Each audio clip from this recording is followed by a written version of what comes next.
2025 නොවැම්බර් රග සහ දෙසැම්බර් මුලදී ශ්‍රී ලංකාවට පැමිණි විනාශකාරී දිත්වා සුලිකුණාටුව ගෙන ආ දරුණු ගම් වතුර සහ නායයෑම් වලින් පුද්ගලයින් 650කට අධික සංඛ්‍යාවක් මිය ගිය අතරේ 200 ගාණක් අතුරුදහන් වුණා.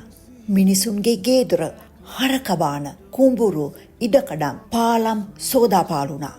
ලෝක බැංකු සමූහයේ ආපදා හානි ඇස්තමේන්තු වාර්තාවට අනුව දිත්වා සුලිකුණාටුව ලංකාවේ ගොඩනැගිලි සහ එහි අන්තර්ගතයන් කෘෂි කර්මාන්තය සහ යටිතල පහසුකම් වලට ඇමරිකානු ඩොලර් බිලියන 4.1ක ඍජු භෞතික හානියක් සිදු කර තිබෙනවා. මෙම හානිය ශ්‍රී ලංකාවේ 2024 වසරේ දල දේශීය නිෂ්පාදිතයෙන් 4%කට පමණ සමාන වෙන බවයි ලෝක බැංකුව පවසන්නේ. ඊටත් එහා ගියහොත් සම්පූර්ණ ආර්ථික හානි ඩොලර් බිලියන 7කටත් වැඩි බවයි මේ තරම් දුරට ගණන් බලා ඇත්තේ. මේ තමයි 2004 ඇති වූ සුනාමියෙන් පසු රට තුළ ඇති වූ මාරාන්තිකම දේපල විනාශ වූ ස්වභාවික විපත. නමුත් සිදු වූ දේට වඩා අප කතා කළ යුත්තේ රට නැවත ගොඩගත හැක්කේ කෙසේද කියලයි. ඉදිරිය දෙස බලන විට ප්‍රතිසංස්කරණය සහ යථා තත්ත්වයට පත් කිරීමේ දැවැන්ත කාර්යයට අපිට මුහුණ දීමට සිදු වෙලා තියෙනවා.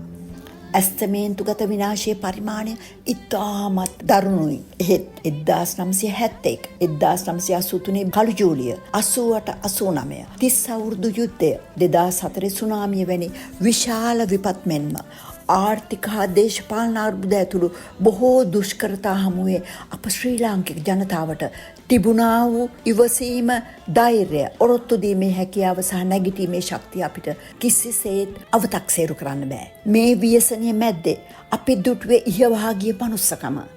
ලෞකික මිනිසුන් ලෙස දේශපාලනයට වතු පිටි බේරගන්න ඇනකොටාගත්තු අපි උදාර මිනිස්සු වුණා. Tamanට හැකි පමණටත් වැඩිය දෙයක් අත්තට අරන් ගියේ අනිකාට පිට වෙන්න. මෙම ව්‍යසනයේ මැද්දේ Tamanගේ ගෙදර වතුරෙන් යට වෙද්දී දහස් ගානකට කන්න හදලා දුන්නු ගම්පොළ ප්‍රකාශ අපට කියලා දුන්නේ තමාගේ දුක දරාගෙන අනිකා කෙරේ ඇති වූ අනුකම්පාව.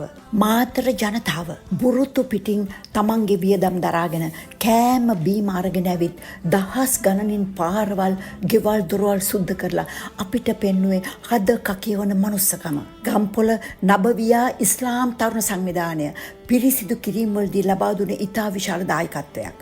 මස්කෙලියේ සිටින අපේ වත්තෝ කම්කරු සහෝදර සහෝදරියන් එයාලගේ දිනක පඩිය රට ගොඩ නැගීමේ අරමුදලට පරිත්‍යාග කළා. විනාශ වෙච්ච ජීවිත, දේපල ගැන පුදුමාකාර සංවේදීතාවයක් ඇති වෙනවත් එක්කම මේ ආදරණීය මිනිස්සුන්ගේ මනුස්සකම සහ ආදරය ගැන අපේ හදවත් තුළ ඉස්මතු වන්නේ හරිම හැඟීම්බර සතුටක්. ලංකාව බලාපොරොත්තුවටත් වඩා ඉහළින් ලෝකේ බොහෝ රටවලින් ලැබූ මුල්‍ය ආධාර, ආහාර පාන, අලුත් පාලම්, හෙලිකොප්ටර්, බෝට් වැනි අවශ්‍ය අනෙකුත් ආම්පන්න ඉතිහාසයේ කිසිදා නොවුණු තරම් අතිවිශාලයි. ඒ වගේම දේශීය ව්‍යාපාර සහ පුරවැසියන්ගෙන් මූල්‍ය සහ ද්‍රව්‍යමය ආධාර අති විශාල ප්‍රමාණයක් වගේම රටට ආදරය කරන පිට රටවල් වල ජීවත් වන ශ්‍රී ලාංකිකයන් කෝටි ගණන් මුදල් දුන්නේ ඔවුන්ගේ මාතෘ භූමියට තිබෙන පිරිසිදු ආදරයේ මනාව විදහා දක්වමින්. මේ ආධාර ලැබීමට ප්‍රබල හේතුවක් වන්නේ ජනාධිපතිතුමා සතු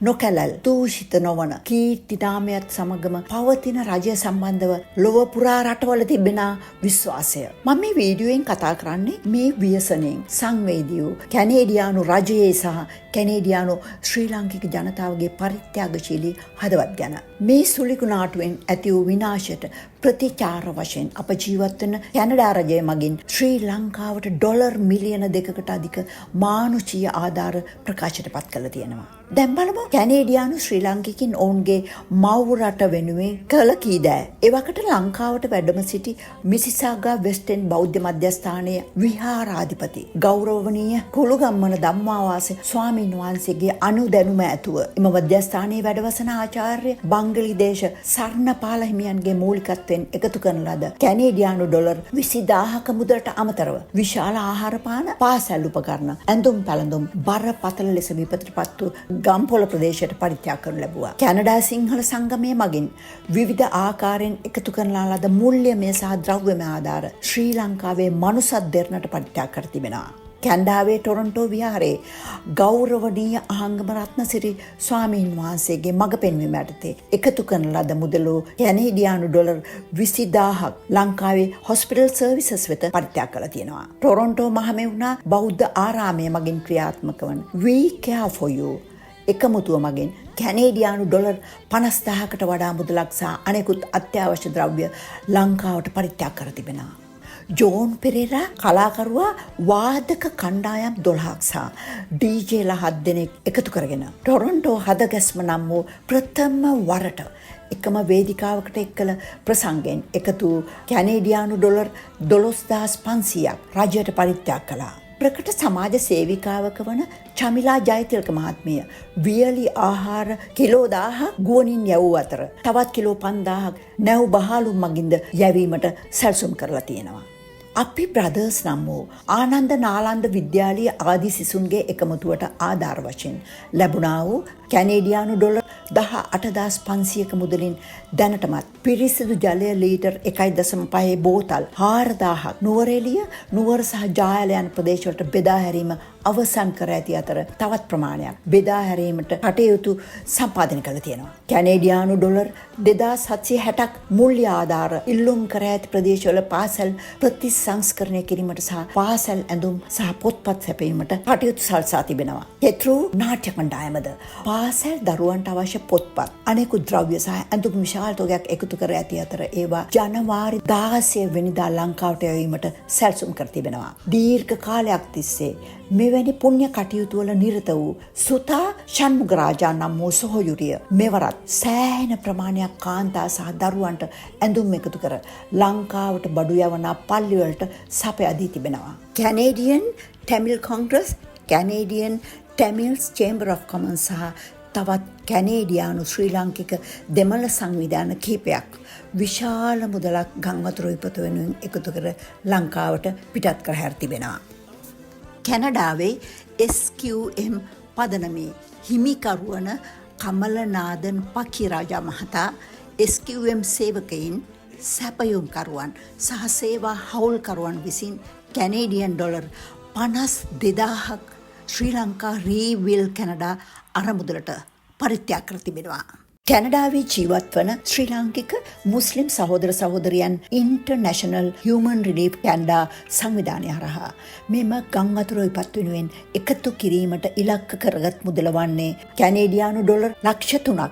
එම මුදල් අධීර දෙකකට බෙදා දීමටයි සංවිධානය කර තිබෙන්නේ. ඒ මුදලින් දැනට කැනේඩියානු ඩොලර් 2,25,000කට ආසන්න මුදලක් එකතු කර ඇති අතර මුල් අධීර ලෙස කැනේඩියානු ඩොලර් ලක්ෂයක මුදලක් අවශ්‍ය ප්‍රදේශවලට වියලි ආහාර සහ නැවත පදිංචියට යාමට අවශ්‍ය ආම්පන කට්ටල ලෙසත් දෙවන අධීර මගින් දිවයින පුරා කුඩා හා මධ්‍යම පරිමාණ ව්‍යාපාර නැවත ආරම්භ කිරීමට උපකාරී වීමට ඔවුන් බලාපොරොත්තු වෙනවා. ජාති ආගම් භේදවලින් තොරව එක් වූ කැනේඩියානු ශ්‍රී ලාංකිකින් කණ්ඩායමක් GoFundMe නම් වූ වෙබ් අඩවිය හරහා කැනේඩියානු ඩොලර් 1,16,000ක ආධාරයක් එකතු කරගත්තේ කැනේඩියානු ශ්‍රී ලාංකිකට අමතරව අනෙකුත් ජාතීන්ගේද සහයෝගයෙන්. ඉදිරියටත් ඔබ ලංකාවට මුදල් යැවීමට කැමති නම් මෙහි සඳහන් බැංකු ගිණුම් අංකවලට යැවිය හැකියි.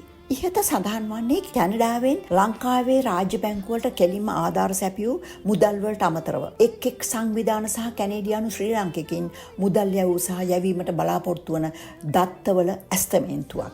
අප සැමගේ හදවත් එකතු වූ විට ඉන් ලැබෙන මල්ඵල ඉතා සුන්දරයි. අප මීට වඩා ප්‍රශ්න වලට මුහුණ දී තිබෙනවා.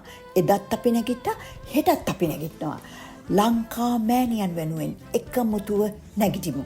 කැනේඩියානු ශ්‍රී ලාංකික සමාජයේ අනුරුද්ධ වැලිගමගේ නම් කලාකරුවා විසින් ලියනා ලද මේ කවි පද 4කින් මම අදට සමුගන්නෙමි. ජවය ඇත්තේ වැටි වැටි නැගිටිනා තරමටයි, මුලක ඉඳන් රට හදන්න හැකි අපිටමයි. මුතු ඇට ලස්සන පෙළකට හැදෙන තරමටයි, ඉන්නේ පිට රටයි ඒත් හිත ඇත්තේ මව් රටෙයි.